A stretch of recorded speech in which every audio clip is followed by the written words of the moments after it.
Hold on to your fucking wizard hats or whatever, folks, because this shit's about to get real with some extended discussion of Enlightenment rationality and sociological conceptions of disenchantment. I hope you brought your dang nerd glasses.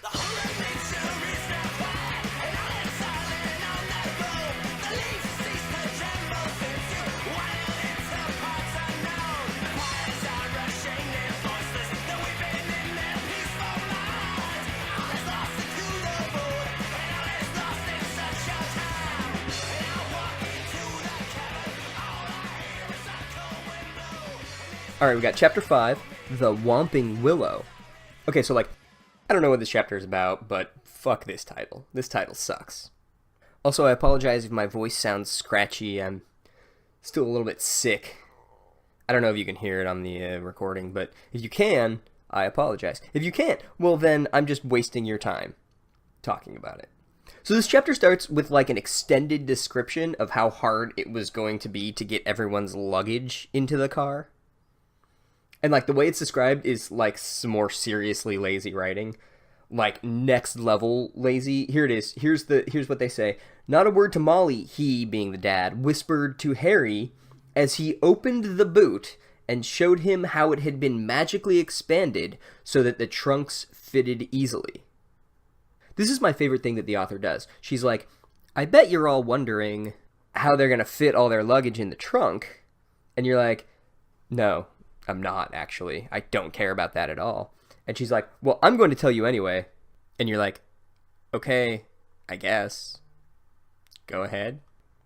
And she's like, it was magic. And you're like, okay, I mean, yeah, I figured that. But, how did it work? What did it look like? Well, it was magically expanded so that the problem was solved.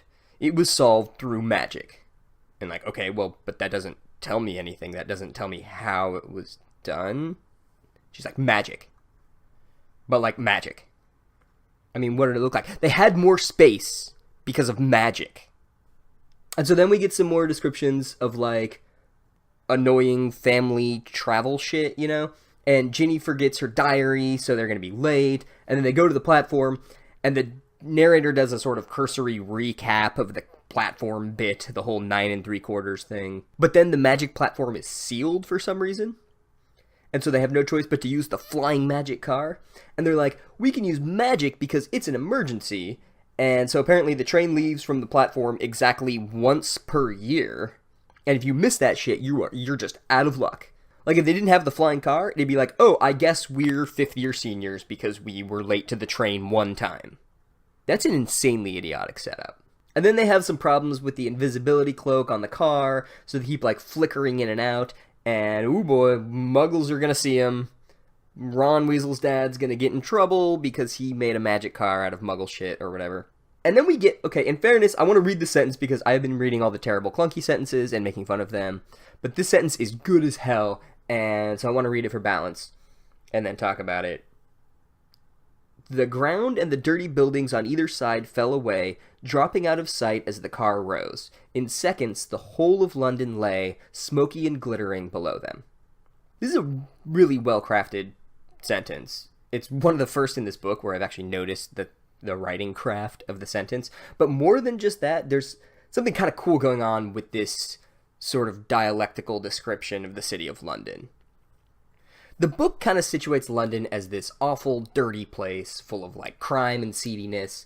But, of course, because of the wizard world, there are pockets of enchantment in the sort of Weberian sense. So let me back up for a second. Max Weber was a German sociologist, one of the big 3 founders of sociology, the others being Durkheim and Marx and Ice Cube. Weber had this concept of disenchantment.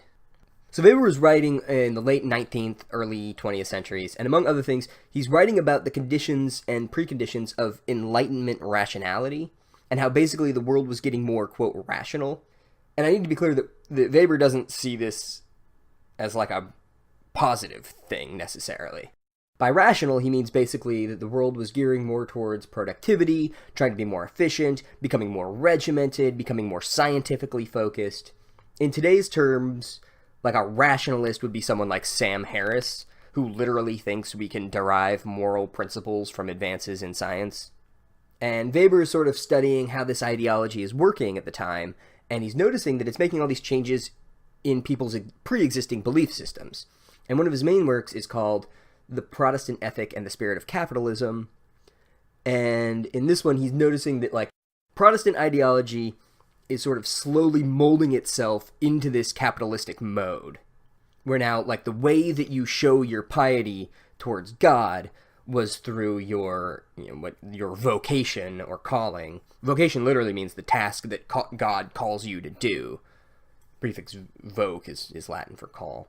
Anyway, and he's noticing this phenomenon, and alongside it is this other phenomenon that he calls the disenchantment of the world.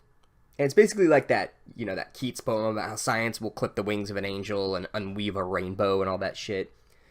So basically, science is removing the wonder from us, from our lives. And to Weber, this isn't really good or bad. He's not really moralizing. He's just saying, like, we experience this change as disenchantment, and there's this loss that takes place.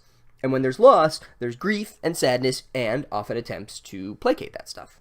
And so this is really where literature comes in, because literature was one of the first attempts to re-enchant this world that was broken by emergent capitalism and the sort of rigid, rationalist, technocratic ideology that was required of it. I mean, this is also the rise of the novel, the foundation of... the first time you can mass produce bigger works of literature, things like that. And so this is where the rise of the novel takes place. And you had, Dickens and Jane Austen and people who were trying to hold on to these sort of, like, matters of the heart against this totalizing ideology. And then you had stuff like, later you had stuff like Sherlock Holmes, which was trying to, like, sort of wed the two strains of rationality and re-enchantment. The idea being that you can re-enchant the world through science. Like, don't give up on this hyper-rational ideology just yet. The thing that destroys us might just save us. And I think that the Harry Potter books are very consciously trying to do this as well. And the new thing that they're bringing is, instead of the Sherlock Holmes, like, oh, science can be the re-enchanter, it's saying, basically, what if our technocratic, rational overlords were all secretly mystical wizards? Wouldn't that be something? And I obviously find this arrangement problematic for a number of reasons, which I'm sure will be clear as the book progresses. But leaving those problems aside for a second and just focusing on whether the book is doing the thing that it's trying to do, I think this sentence here is the best example of the book doing what it's trying to do very well. So now we go back to that sentence. The ground and the dirty buildings on either side fell away, dropping out of sight as the car rose. In seconds, the whole of London lay, smoky and glittering, below them. You could probably search this whole series and not find a better thesis statement for what the story is attempting to be than this one. So we have the ground and the dirty buildings falling away. Our protagonist is literally rising above the dirty material conditions of rationalist London, and then we get the description of London as smoky and glittering, which is mirroring the attempt to situate magic within the non-magical world. It's smoky from the London factories, presumably. Obviously this is evoking a sort of Dickensian London, but it's also glittering with the, seeds of re-enchantment. So as I said, I was going to be as fair as possible to this book, and that sentence, both in its structure and its evocations, is fucking great. It's a really well done sentence. Now back to the bullshit. Oh, really quick, before we get back to the bullshit. So as Ron and Harry are flying the car, as they get away from London, they start to, they have to dip down to, see where the train is, and they keep looking over at these little small, cute towns. And this is back to the idea of, that's where the re-enchantment goes, right? It's sort of slowly spreading out. And so the big, overwhelming technocratic cities are slowly swallowing up these tiny communities. So that's another really interesting, kind of cool bit there. Okay, now back to the bullshit. So after a while, they literally are like, okay, this re-enchantment shit is pretty cool, but I wish I was on the train so that I could go back to being a mindless consumer of small confections. Oh, and they also fantasize about how impressed everyone is going to be when they land their car very smoothly in front of Hogwarts. And so you know that this shit is going to crash in some embarrassing way. And so after a while, they get nervous that the car won't make it, and it starts, sputtering. But then they see the many turrets and towers of Hogwarts. Literally, the author uses that phrase to describe Hogwarts again. as if once wasn't fucking awful enough. And so they almost crash into the castle wall, but they don't. Instead, they crash into a tree. And then the narrator does the annoying thing with the adverbs. It says, "Are you okay?" Harry said urgently. Like, dude, they just crashed a flying car into a fucking tree. How the hell else is he gonna say that? So then, I swear to God, I'm not making this up, Ron breaks his wand in the crash, and the description says, "It had snapped almost in two. The tip was dangling limply, held on by a few splinters." Are you fucking kidding me? The tip was dangling limply? How did this make it past an editor? And so then the tree that they hit, I'm guessing it's a whomping willow, starts attacking them. And the whomping willow is like, "Yo, you hit me, I hit you back, I'm a tree." And then the car works for some reason, just long enough for them to get to safety. And then they get out and the car like falls backwards and disappears, but not before very conveniently ejecting all their belongings and that owl. And so they all walk all sadly into the school, and everyone in the school is like, "Haha, you got your asses kicked by a damn tree." And then they get there just in time for the sorting, which, if you recall, is this insane process whereby an anthropomorphic hat discovers your innate abilities and places you in a social group accordingly.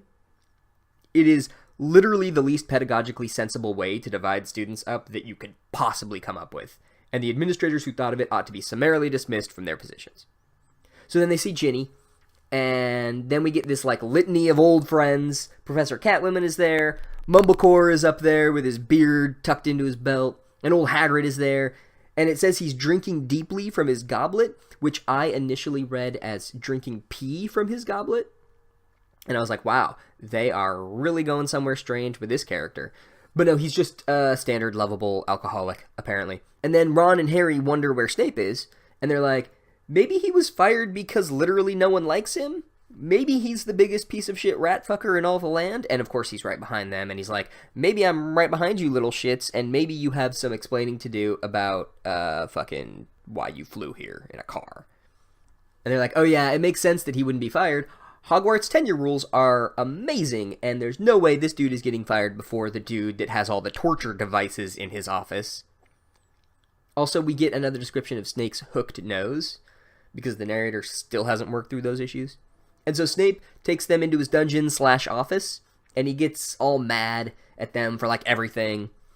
Like, first, a bunch of dirty muggles saw the car fly away, and second, they damaged a very valuable angry tree, and third, they used magic on a muggle thing. But Snape is like, but I can't expel you because you're not in my house, so let me go grab Professor Catwoman. And so then Professor Catwoman asks them to explain, and she's like, and so they do, and she's like, well, why didn't you send an owl? And they're like, oh yeah, duh. And then our boy Mumblecore comes in, and he's like, yo, I'm not gonna suspend you, and that's it. Like, that's basically what happens. He's like, yeah, that's fine, whatever. Like, okay, cool, cool plot development. Nice, I like that. That wasn't pointless at all. And then Professor Catwoman magically creates a plate of endlessly refilling sandwiches out of thin air for Harry and Ron to eat.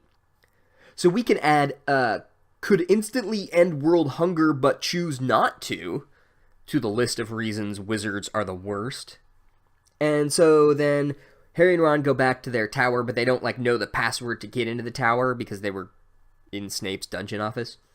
But very conveniently, Bossy Girl comes up to them and is immediately like, you took a flying car here? Why would you do that? I'm so bossy. And then they get into the Gryffindor Tower, and all the other students are like, fuck yeah, you guys are badass, flying cars and shit. And then Harry and Ron look at each other, and they're like, yeah, we are. And that's where the chapter ends.